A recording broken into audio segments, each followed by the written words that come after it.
భూపాల్ రెడ్డి గారు, ఆర్ఎస్ ప్రవీణ్ గారు ఎక్కడ? ఆర్ఎస్ ప్రవీణ్ को आगे आने दो ना. గౌరవనీయులు ఆర్ఎస్ ప్రవీణ్ కుమార్ గారు, మాజీ ఐపీఎస్ పెద్దలు, గౌరవనీయులు మాజీ మంత్రివర్యులు కరీంనగర్ ఎమ్మెల్యే గంగుల కమలాకర్ గారు, జీవన్ రెడ్డి గారు, మా తమ్ముడు గ్యాదర్ కిషోర్ గారు, తమ్ముడు బాల్కా సుమన్ గారు, విద్యార్థి నాయకులుగా ఈ రోజు ప్రజాస్వామ్యంలో పార్లమెంటు గడప, అసెంబ్లీ గడప తొక్కిన నాయకులు ఈ రోజు ఈ కార్యక్రమానికి, ఈ నిరసన కార్యక్రమానికి అధ్యక్షత వహిస్తున్న బీఆర్ఎస్ విద్యార్థి విభాగం రాష్ట్ర అధ్యక్షుడు సోదరుడు గెల్లు శ్రీనివాస్ యాదవ్ గారికి, అట్లాగే మొత్తం బీఆర్ఎస్ విద్యార్థి విభాగం నాయకత్వం మొత్తానికి, మా తమ్ముడు ముఠా జయసింహకి, ఇంకా స్థానిక నాయకత్వానికి, పెద్ద ఎత్తున తరలి వచ్చిన మా గౌరవనీయులైన మరి నాయకులకి, ముఖ్యంగా ఇప్పటిదాకా అరే క్యా కర్ రే భయ్ తుమ్ లోగ్, క్యా కర్ రే తుమ్ లోగ్, కైకు గడబడ్ కర్ రే, చూడు నగేష్, చూడు ఏందో చూడు. ఇప్పటిదాకా అద్భుతంగా మాట్లాడిన మా చెల్లెళ్ళు, తమ్ముళ్ళు, నీట్ మాత్రమే కాదు, భారతదేశంలో ప్రస్తుతం నెలకొన్న పరిస్థితుల పట్ల ఆక్రోశం వ్యక్తం చేస్తున్న యంగ్ జనరేషన్ జెన్ జీకి సంబంధించిన మా తమ్ముళ్ళు, చెల్లెలందరికీ ఒకసారి గట్టిగా చప్పట్లతో వారికి అభినందనలు చెప్పాలని నేను కోరుతా ఉన్నా. నిజంగా ఇవాళ ఇక్కడ పెట్టింది కార్యక్రమం రాజకీయం కోసమో, ఎవరినో తిట్టడానికో లేదా ఎవరినో విమర్శించడానికో కాదు. గత 25 రోజులుగా ఢిల్లీలో జరుగుతున్న పరిణామాలు, ఏ నాయకుడు లేడు, ఏ పార్టీ లేదు, ఏ జెండా లేదు, ఏ పెద్ద నాయకుడు అక్కడ లేడు. కానీ ఇవాళ పిల్లలు భారతదేశ వ్యాప్తంగా కదం దొక్కుతా ఉన్నారు. ఎక్కడి వారక్కడ రైళ్లలో బయలుదేరి, బస్సులలో బయలుదేరి, వాళ్ళ తల్లిదండ్రికి కొంతమంది చెప్పకుండానే ఢిల్లీకి చేరుకొని జంతర్ మంతర్లో ఈరోజు తమ గలం విప్పుతున్నారు, అద్భుతమైన పోరాట పటిమ ప్రదర్శిస్తున్నారు. అవన్నీ చూసిన తర్వాత ఒక ఇద్దరు టీనేజ్ పిల్లల తండ్రిగా, ఒక తండ్రిగా, ఇద్దరి పిల్లల తండ్రిగా, అట్లాగే ఈ భారతదేశ పౌరుడిగా వారి మీద జరుగుతున్న దాడులు, వారి మీద ప్రభుత్వం వ్యవహరిస్తున్న తీరు చూసిన తర్వాత మనసు ఊరుకోక, ఉండబట్టలేక నిన్న పొద్దున వరంగల్ పోయేటప్పుడు ఒక నిర్ణయం తీసుకున్నాం. ఏదేమైనా ఈ పిల్లల కోసం ఇలా రాజకీయం లేదు, జెండా లేదు, రాజకీయ ప్రయోజనం ఆశించి కాదు, పిల్లల కోసం మనం కూడా మాట్లాడకపోతే మనం ఇంత స్థాయిలో ఉండి ప్రజాప్రతినిధులుగా ఉండి మనము దండుగా అన్న ఉద్దేశంతో ఇలా పిల్లలతో మాట్లాడాలి, వాళ్ళతోనే మాట్లాడియాలి, వాళ్ళ ఆక్రోశం, వాళ్ళ ఆవేశం, మరి మనందరం కూడా వారి న్యాయం కోసం చేస్తున్న పోరాటానికి అండగా నిలబడాలన్న ఉద్దేశంతో ఈరోజు నిరసన కార్యక్రమం పెట్టుకున్నాం. మరి ముఖ్యంగా బీఆర్ఎస్ అనే పార్టీ ఆనాడు టీఆర్ఎస్ గా ఉద్భవించినాడు, ఉద్యమంలోంచి, ప్రజా ఉద్యమంలోంచి పుట్టుకొచ్చిన పార్టీ.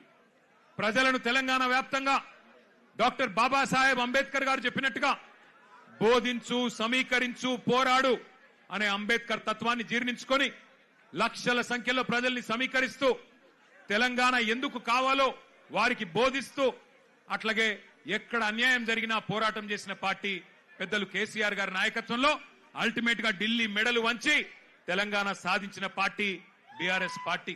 అందుకే ఉద్యమ పార్టీగా ఉద్యమంలో పుట్టిన నాయకులుగా, ఉద్యమంలోంచే ప్రజాప్రతినిధులు ప్రభుత్వాన్ని ఏర్పాటు చేసిన వారుగా ఉద్యమాలంటే, ప్రజా ఉద్యమాలంటే మాకు గౌరవం ఉంది. అందుకే ఆ ఉద్దేశంతోనే వాళ్ళ పిల్లలు చేస్తున్న ఈ పోరాటానికి ఉడతా భక్తిగా, కేవలం వాళ్ళకు వెన్నుదన్నుగా మనం నిలబడాలి. ఇలా మన జెండాలతోని వాళ్ళ పోరాటాన్ని మలినం చేయొద్దు, మన జెండాలతోని, మన రాజకీయ ఎజెండాలతోని వాళ్ళ పోరాటాన్ని మలినం చేయాల్సిన అవసరం లేదు.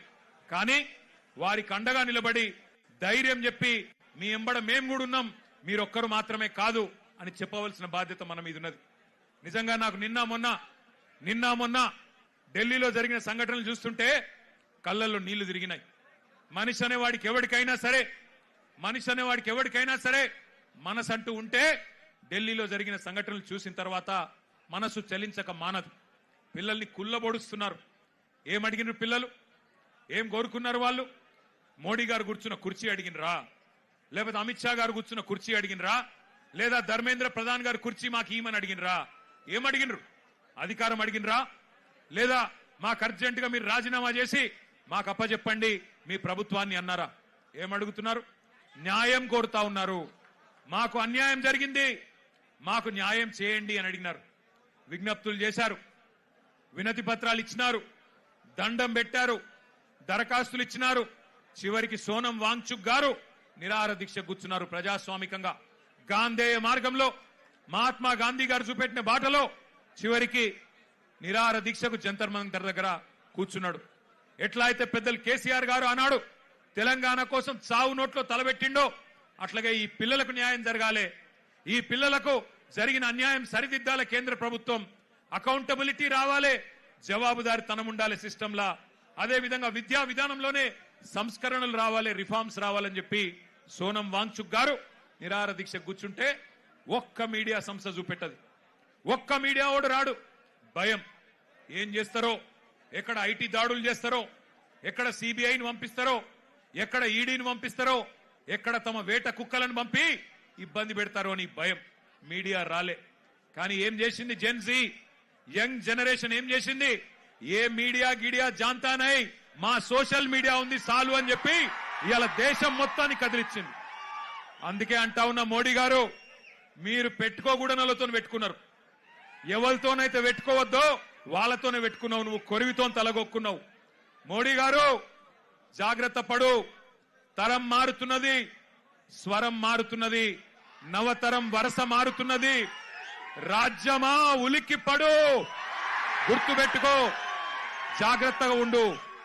వాళ్ళు అనుకుంటే మొన్ననే నేపాల్లో ప్రభుత్వం కుప్పగూలింది. ఈ పిల్లలు తలుచుకుంటే శ్రీలంకలో బగాయించి బగాయించి అక్కడున్నోళ్లను ఉరికిచ్చి దేశమవతల దాకా పోయేదాకా విడిచిపెట్టలేదు.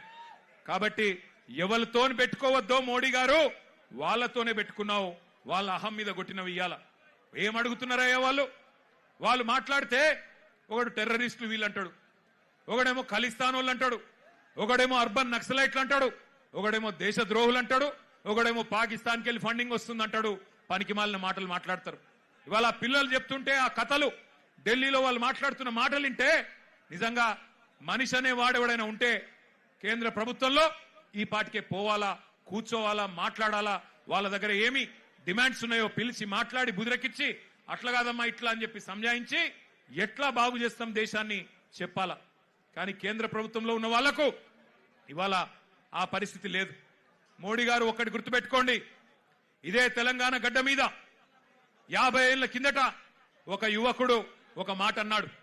ఆనాటి తరం యువకుడు, ఆనాటి యంగ్ జనరేషన్ కి సంబంధించిన నాయకుడు ఒక మాట అన్నాడు, జీనా హై తో మర్నా సీఖో, కదం కదం పే జీనా హై తో కదం కదం పే జీనా హై తో మర్నా సీఖో, కదం కదం పే లడ్నా సీఖో అన్నాడు. అందుకే మోడీ గారు గుర్తు చేస్తా ఉన్నా మీకు, ఈ జనరేషన్ సావుకు భయపడే జనరేషన్ కాదు. ఈ జనరేషన్ నీ ఉడత ఊపులకి, నీ ఐటీకి, ఈడీకి, సిబిఐకి భయపడే జనరేషన్ కాదు. వాళ్ళు ఇవాళ కోపం మీద ఉన్నారు, కోపం మీద ఉన్నారు. నేను మొన్న చెప్పినా మళ్ళా చెప్తున్నా, కోపం మీద ఉన్నారు. పొట్టు పొట్టు ఆకలి మీద ఉన్నారు. వాళ్ళు మెట్టు మెట్టు ఎక్కుతారు, నిన్ను నీ ప్రభుత్వాన్ని తొక్కుతారు. యాదికి పెట్టుకో, ఈడ్చిపెట్టరు. ఎందుకంటే ఇవాళ వాళ్ళు ఏ రాజకీయ నాయకుడు అండతో చెలరేగుతలేరు. వాళ్ళకి ఏ నాయకుడు లేడు. ఇవాళ వాళ్ళు ఢిల్లీలో 1000 మంది, ముంబైలో 1000 మంది, హైదరాబాద్ లో 1000 మంది, నాసిక్ లో 1000 మంది, పూనాలో 1000 మంది బయటికి వచ్చినారంటే కేవలం ఒక పరీక్షా పత్రం లీక్ అవ్వడం వల్ల కాదు. ఈ దేశంలో ఉన్న పరిస్థితి, ఈ దేశంలో మీరు చేస్తున్న మోసం వాళ్ళకు అర్థమైంది. 12 ఏళ్లుగా ఇంతకుముందు మాట్లాడిన పిల్లల మాటలు మీరు విన్నారు. 12 ఏళ్లుగా మతం పేరు మీద చిచ్చు పెట్టి ఇవాళ